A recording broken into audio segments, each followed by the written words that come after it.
Quand j'avais 6 ans, ma première recherche sur YouTube, ça a été David Guetta, Where's the Girl At. J'ai une famille où on fait beaucoup de musique, et mon grand frère particulièrement m'a initié à l'électro. Alors j'ai grandi avec Marshmello, Martin Garrix, Timmy Trumpet, entre autres.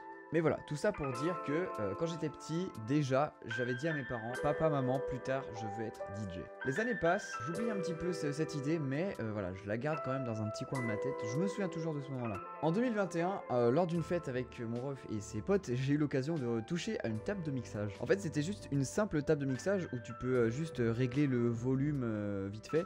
Mais vraiment, j'ai passé ma soirée à être dessus et à mettre les musiques que les gens souhaitaient. Ils venaient me voir, ils me disaient, ouais, tu peux mettre cette musique, machin truc. Je mettais la musique. C'était ma passion. À partir de ce moment-là, enfin, c'est parti, je vais devenir Martin Garrix. Enfin, ouais, pas pour l'instant. En Noël 2021, donc quelques mois après ce premier, je peux même pas parler de set en fait, j'ai reçu une vraie platine de DJ avec deux platines, des boutons qui font de la lumière pour gérer plus que le son, ça peut avoir des petits effets. J'ai le logiciel qui va avec. Donc j'ai ça pour l'instant, je m'entraîne dans mon coin, dans ma chambre, je fais des petits trucs, etc. Et je pense que j'ai pas dû être trop mauvais à mettre les musiques que les gens voulaient, puisque quelques mois après Noël, une personne qui était là le soir de ce premier set, je peux même pas parler de set encore une fois, elle m'a MP et m'a proposé de faire l'animation pendant son anniversaire. Est-ce que je vais accepter? Bien sûr que oui. Alors évidemment que j'ai accepté, c'est une opportunité en or. Bon, et la suite, je vous en ai déjà parlé, vous la connaissez. La vérité, c'est qu'il y a un message caché dans le fait que je tombe à la fin de la vidéo. Le message, c'est que ça n'a pas été aussi simple que ça en a l'air. Avant d'aller à ce fameux anniversaire, j'ai reçu quelques musiques, une playlist de musiques qu'il fallait que je passe pendant le set. Le problème, c'est que ces musiques étaient un petit peu de niche. Voilà, je vais le dire, c'est pas dansant du tout. J'avais aussi prévu mes propres musiques, au cas où, mais c'est là que ça part en vrille. Pour tout vous dire, ce premier set était vraiment terrible. Le problème principal, c'est que chacun venait me voir pour me demander telle ou telle musique. Alors, c'est marrant une fois, c'est marrant deux fois. Le problème, c'est que chaque musique est soit une private joke, du coup, il y a que la petite bande de potes qui se marre, tout le reste, on en a rien à foutre, ou alors c'est juste que c'est des musiques de merde en fait, faut dire les mots. Et donc j'ai passé ma soirée à devoir jongler entre les goûts des uns et des autres. Donc imaginez, vous avez un groupe A qui veut une certaine musique, tu mets la musique, tout se passe bien. Ensuite, il y a un groupe B qui demande une autre musique. Sauf que tu mets la musique et sauf que la musique ne plaît pas au groupe A. Donc le groupe A va partir, va venir te voir et te dire c'est de la merde ta musique, moi je m'en vais. Tu dis ok, qu'est-ce qui vous ferait plaisir? Et te redonne un truc. Le groupe B se sépare. Il y en a qui partent, il y en a qui disent c'est bien, il y en a d'autres qui disent ça pue la merde, je m'en vais. Et d'autres qui viennent te voir et dire tu peux mettre celle-là. Et c'est infini. Autant vous dire que c'était assez horrible à vivre. En plus de ça, je connaissais quasi tout le monde des personnes qui étaient à la soirée, donc évidemment, ça rajoute une proximité et les gens osent plus venir me voir. Je peux pas les envoyer chier quoi, j'ai pas le droit. Je suis sorti de la soirée assez déçu parce que toute ma vie je m'étais imaginé un set de ouf, être directement un grand DJ que tout le monde kifferait et tout. Et je m'en sors en tant que merde internationale parce que j'ai réussi à décevoir tout le monde. Faudra peut-être que je me fasse ma propre playlist, histoire de dire non aux gens directement, ou oui si c'est des bonnes idées, mais bref. Comme ça, y a que moi à blâmer, je prends mes responsabilités.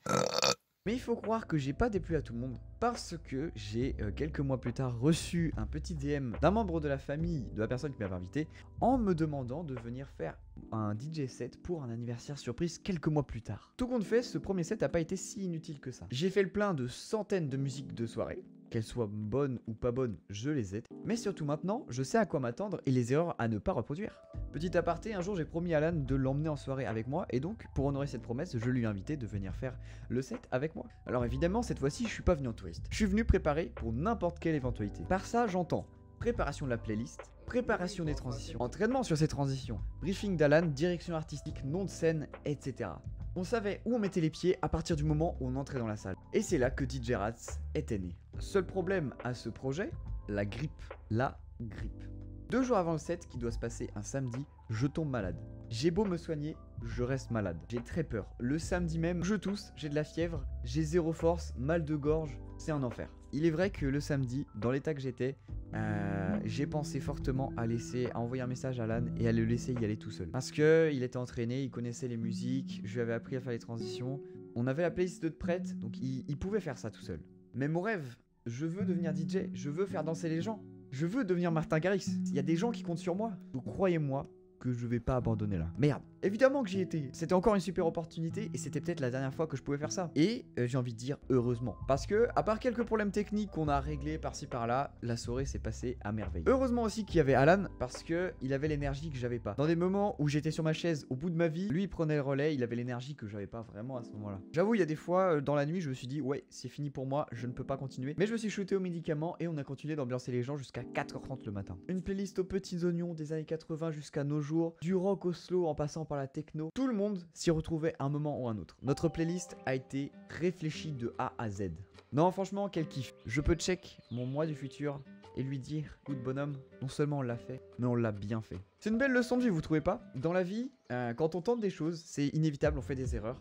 Mais il faut se relever, il faut continuer à y aller. Et après, ça en est que meilleur. On apprend de nos erreurs et au final, regardez ce qu'on arrive à faire. Merci aux organisateurs des soirées qui m'ont fait confiance, qui nous ont fait confiance pendant ces 2 sets. Il reste des choses à améliorer, mais on est pas mal sorti, je trouve. Merci à Alan de m'avoir suivi dans cette aventure, même si je pense qu'il s'est autant amusé que moi. Et surtout, merci à vous d'avoir regardé jusqu'au bout cette vidéo. Pour suivre les actus de DJ Rats, c'est simple, il y a le compte Instagram dans la description. Si vous voulez nous contacter, c'est par DM ou par mail à l'adresse qui s'affiche juste en bas de votre écran. Voilà, le compte est lancé. Voilà, la vie suit son cours et je réalise mes objectifs petit à petit. Peut-être que je pourrais cocher toutes les cases que je voulais quand j'étais enfant. Voilà.